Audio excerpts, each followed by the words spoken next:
Depression. Depression is a word that is thrown around so commonly these days. So before we diagnose ourselves or someone else to be having depression, let's get to know a little bit more about it in depth. Hi, this is Dr. Apoorva Selvaraj. I'm a consultant psychiatrist at Jagruti Rehabilitation Centre. Today I want to talk to you about depression and get into the nitty-gritties of it so you have a little bit more awareness about this disorder. Depression is a common but serious mental health condition that is characterized by a profound sense of sadness, and it has a major impact on the way you eat, sleep, think and act. So it's not uncommon to feel a little sad or upset when you lose your job, at the end of a relationship, or even when a friendship breaks off. But not all sadness amounts to depression. That being said, according to the WHO, around 264 million people worldwide are grappling with depression. Recognizing depression starts with understanding its signs and symptoms. So a persistent feeling of sadness, reduced energy levels of feeling lethargic, anhedonia, which is loss of interest in previously pleasurable activities, decreased sleep, decreased appetite, decreased concentration or being unable to focus, decreased confidence or low self-esteem, feelings of guilt, negative thoughts or pessimistic thoughts in the form of helplessness, hopelessness about the future or feeling worthless, and even thoughts about ending your life, suicidal thoughts. All of these or some of these persisting for 2 weeks or longer could be diagnosed as depression. So depression can be diagnosed as various types depending on when and how it occurs in a person.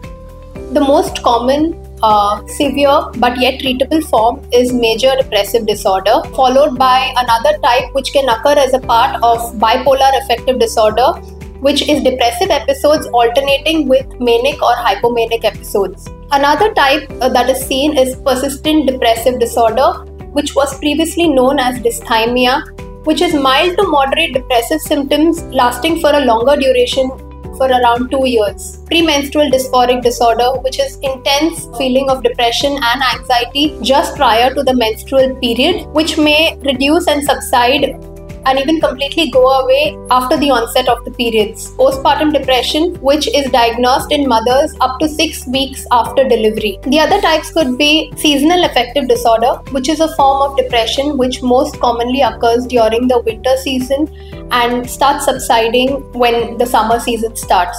Another type is atypical depression, which is differentiated from typical depression through the presence of mood reactivity, increased sleep and increased appetite. Depression can also occur as a part of various medical conditions like hypothyroidism, diabetes mellitus, Parkinson's disease, and that kind of a depression usually starts getting better when the underlying condition is treated. So what causes depression? The primary pathophysiology underlying depression is an imbalance in the neurotransmitters lying in the brain, primarily serotonin, norepinephrine and dopamine. Genetics have a major role to play in depression. If you have a first-degree relative who has had a history of depression, your chances of developing depression are threefold higher. Stressful life events can also trigger a depressive episode in a person who is already predisposed. And as mentioned earlier, a variety of medical conditions can also be associated with depression. We at Jagruti Rehabilitation Centre try and identify each of these risk factors so that we can tailor our treatment plan for each patient. The recovery from depression starts with understanding the various treatment options. We believe in a holistic approach, including psychotherapy, pharmacotherapy, and lifestyle modification. Psychotherapy involves identifying the unwanted thoughts, emotions, and behaviors which could be precipitating or perpetuating depression. The most common form of psychotherapy, which is most effective in depression, is cognitive behavioral therapy.